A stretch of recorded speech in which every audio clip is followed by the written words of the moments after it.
I made a dragon, but it's dead.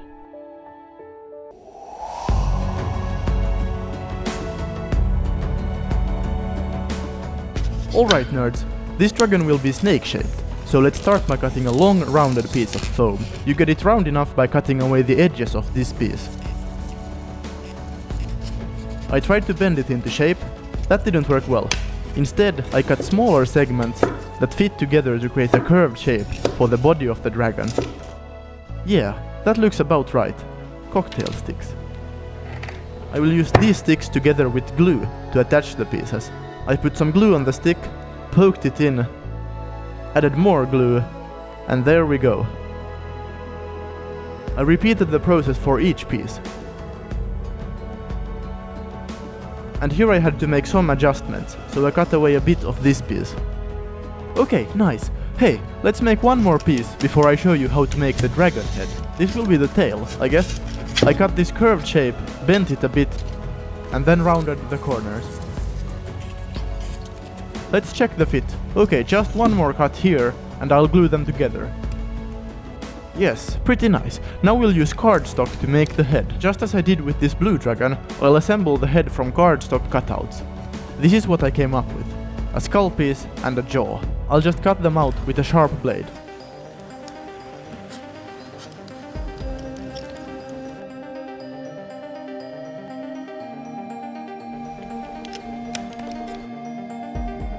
Alright, there we go.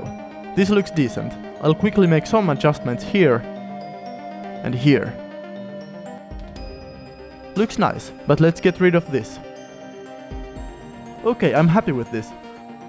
And of course, we need 2 of each piece. By the way, you can find the cutout templates in the description below, but you can't use them if you don't subscribe. Let's move along.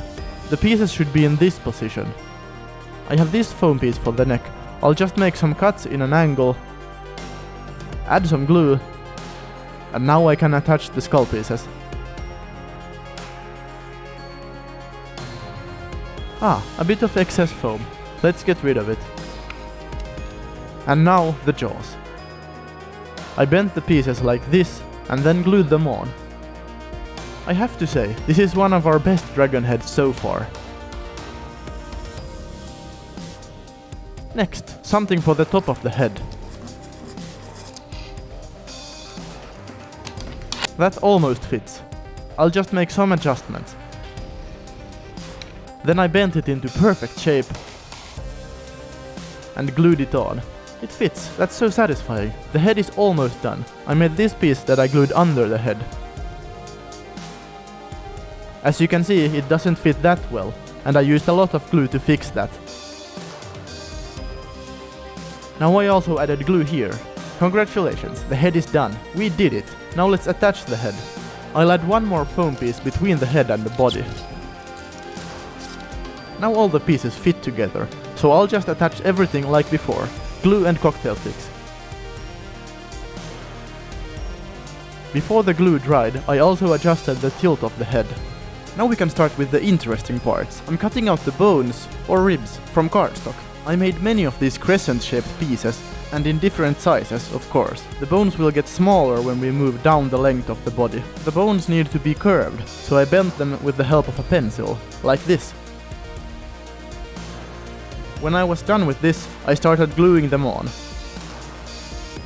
This is not precision work, I just eyeballed the spacing and angle between the curved bones. As I moved further down the body of the creature, I glued on smaller and smaller bones. Once in a while, I knocked some pieces out of position. But overall, this part of the build was an easy and satisfying task. And finally, here is the last piece. Looks pretty cool. Once dried, I bent some of the bones so they look better. Yes, barbecue sticks. You probably know what these will be. I cut the ends of the sticks. These will be used as spikes along the spine. According to my calculations, I need a total of 35 spikes, or even more. Okay, I got the spikes. Now let's glue them on.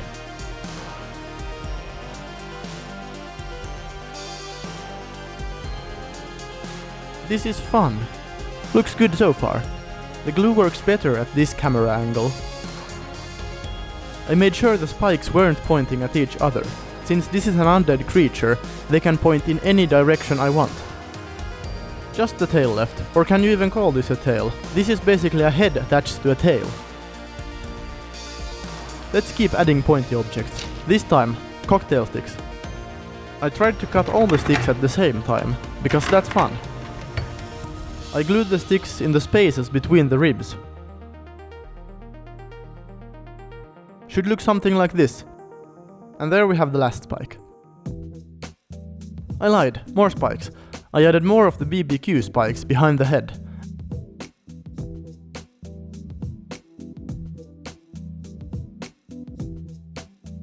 And on the head. And some more cocktail sticks. There we go. This will look scary, or something. A few spikes here as well, awesome. We could call it a day and keep this as a bone naga, but we won't, because dragons. Let's add wings. I took some barbecue sticks and bent them by gently breaking them like this. I made 4 pairs of these arms that will hold the wings. As you can see, they are of varying size. Large to small. I glued them into the foam. I later sharpened the sticks, so it's easier to poke them into the foam. Okay, cool. This already looks creepy. Just wait until we make the dead, raggedy wings.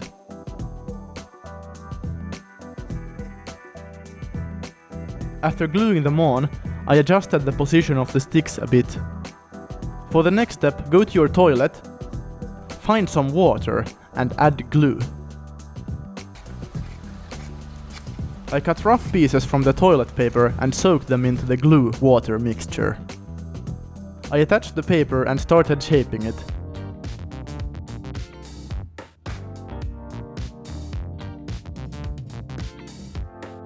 The raggedy look of the wings is created by ripping, cutting and fiddling around with a stick.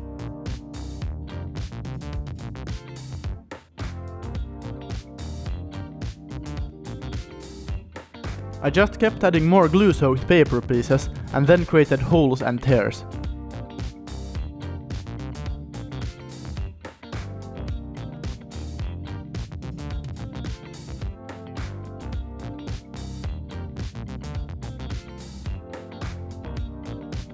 Once in a while, I also added more glue. Stop! Something is missing here. Yeah, I added this small stick here. And also these. Now the wings look mightier. And of course, I also added paper on these new sticks. There, now the glue has dried. Of course, I will add more glue. This will make the wings more durable than you would expect. The wings are actually quite durable already. This is the last time this creature will see sunlight. The glue dried very fast, and I also added diluted glue over the entire miniature to make it stronger. I took some cardstock and cut out eyes. The evil kind, of course. Then I made something sharp. This will become a tooth. I cut off the pointy bit and then glued it behind the cardstock of the mouth. I just stuck it into the foam. And I only added a few teeth on the lower jaw. For this head, we will need more textures. I coated the head with PVA glue. The same we have been using for this entire build. Then I made wavy textures with the help of a stick. The textures will be less visible once the glue has dried, but now it looks like this. We have come far in this journey, but it's not over yet. Let's paint. First, I base painted the entire miniature with black. As you can see, the wings are strong enough. You can mess around with the paintbrush without causing any harm. Painting between the spikes was a bit tricky, but we did it. Here it is all in black. Ready for painting with white. Okay, here I'm using a paint called Dracolich. It's almost white. I did what I call a sloppy dry brushing. Now you can start to see the textures we made with the glue. Then I painted the crescent-shaped bones with the same paint. Also, don't forget to paint the bones that are visible through the damaged wings. Then I took some green paint and colored the spikes. I didn't fully cover them with this paint. I left most of the spike's base as black. Let's also color the spikes coming out of the wings, and any areas on the limbs that are not covered with paper. Are you still following? It's time to dry brush the spikes with the Drake Tooth White. As you can see, I applied most of the paint on top of the spikes. Okay, it should look something like this. Nice.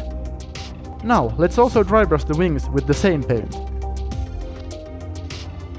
Cool, this is starting to look like something. Let's add some strange glow to the holes of the wings. First, I added green around the edges of holes and tears of the wing.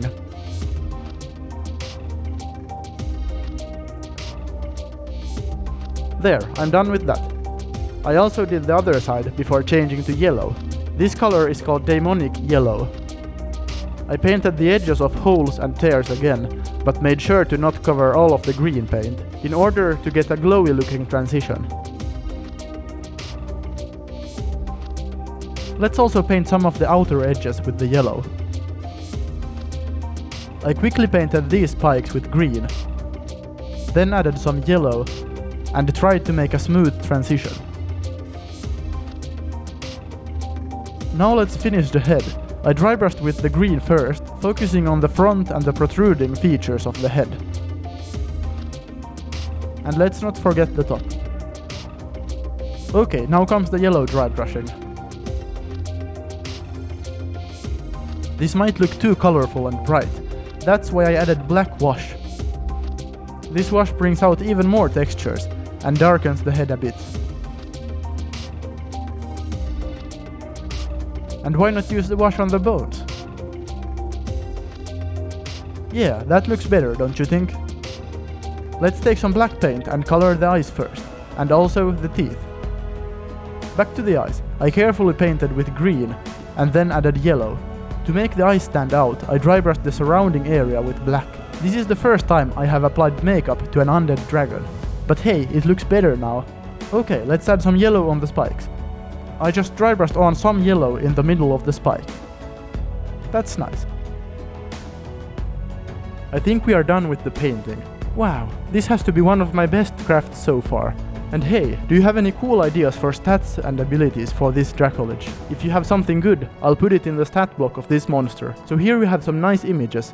Did you like this episode? Yes, click like. And if you made it all the way here, subscribe while you're at it. So write your ideas in the comments, straighten your back, and watch some of my other tutorials. And also, you can support my art on Patreon. All these sticks and oatflake packages are really expensive, I promise.